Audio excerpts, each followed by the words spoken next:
Praise God. Magandang tanghali sa inyong lahat.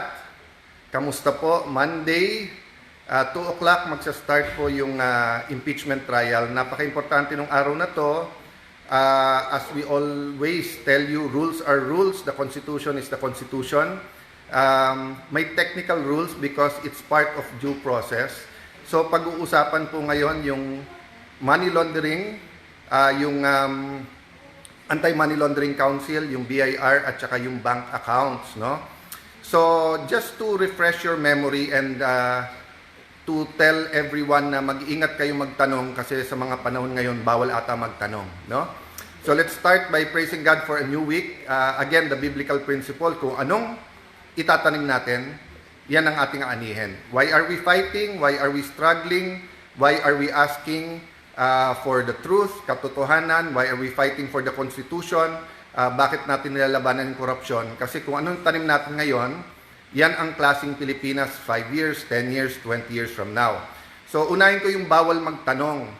So, a few days ago, ang topic dito sa Senate nung Wednesday sa impeachment court is kung i-grant yung subpoena para sa anti-money laundering, BIR, at sa mga bangko kahit na 20 years, kahit na nung hindi pa Vice President.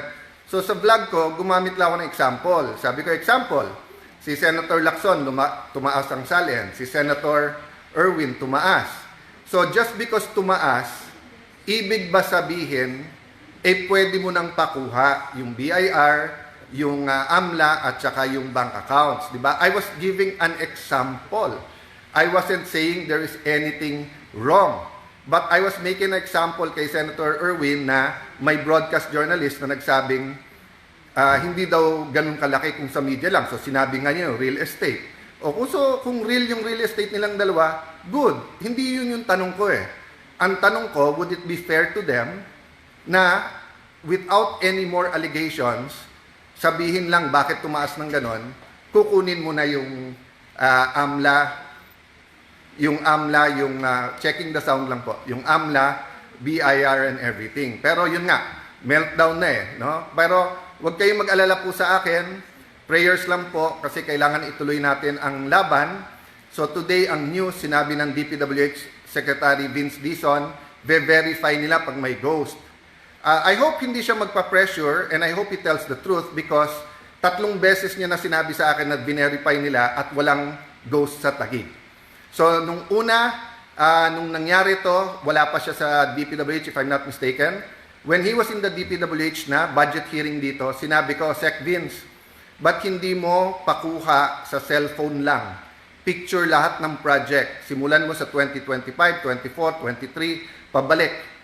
Para kung sa cellphone pa lang bayad na, pero walang project, ghost na yon. Umuo siya. Pagdating sa floor, finalo up ko, tinignan niya yung makasama niya, pinagawa niyo na ba? Hindi pa daw. Pero sa Taguig, ginawa na. So, nung nagbisita siya, tinanong ko pa ulit kasi nagtanong staff niya, Sir, anong magagandang projects? So, binigay namin. Tapos sabi ko, anong bibisitahin niya? Pareho kayo, sir. Gusto niyang bisitahin yung mga projects na either na-stall o may problema kasi nandito siya para ayusin. That's why I admire him. Because he's a Mr. Go-Get-It, Mr. Fix-It. Pero nagtataka ako ngayon, nung sinabi ni Senator Ping na may ghost, biglang, I will verify. Samantalang verify na nila at sinabing wala. Ganon din ang NBI. Confidential ang verification pero tuwing punta kasi nila, whether it's the Purok leader, the Kagawad, whether it's the church people, sinasabi, sir, may pumunta ditong NBI. This was last year. So, wag po kayong magulat. Talagang pag nagtanong ka pala ngayon, talagang yan ang isosoli at ibabalik sa inyo. So marami akong didiscuss sa inyo, kasama din po yung 10K, kasama po yung nangyayari, yung mga political prisoners na nangyayari, and why it's so illogical that I will fight for the truth and for the Blue Ribbon hearing, tapos meron pala kaming problema sa sarili naming bakuran. So sa mga taga-SEA Games, or most of you are volunteers, you did a great job, pasensya na kayo kung nadadamay kayo. Sa mga taga-Taguig, sa mga lumaban para mapaganda Taguig, wala nang baha sa Taguig ngayon, konting ulan. All over the Philippines, all over Metro Manila, baha-baha na. Pero sa atin, awa ng Diyos, maayos. Pero tayo ang iimbestigahan nila. Meron daw Diskaya projects, meron din po sa Baguio City, meron din sa Pasig, sa buong Metro Manila. Pero bukod tangi, di ba, sino nga ba yung may picture kasama yung mga Diskaya? Hindi ba si Senator Ping Lacson? Pero ako imbestigahan, hindi siya. But we welcome the Blue Ribbon Committee, especially if it's led by Senator Kiko Pangilinan, kasi hindi naman siya senator nung 22 to 25. Unlike Senator Ping, hindi nga siya senator, pero may magwi-witness tungkol dun sa perang nakuha at tungkol sa eleksyon. Si Senator Erwin naman, kasi 3-in-1 o 4-in-1 siya.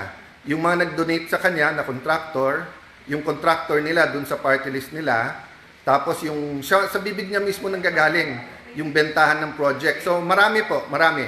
So hindi pwedeng yung dalawa ang mag-lead ng investigasyon kasi kasama din sila.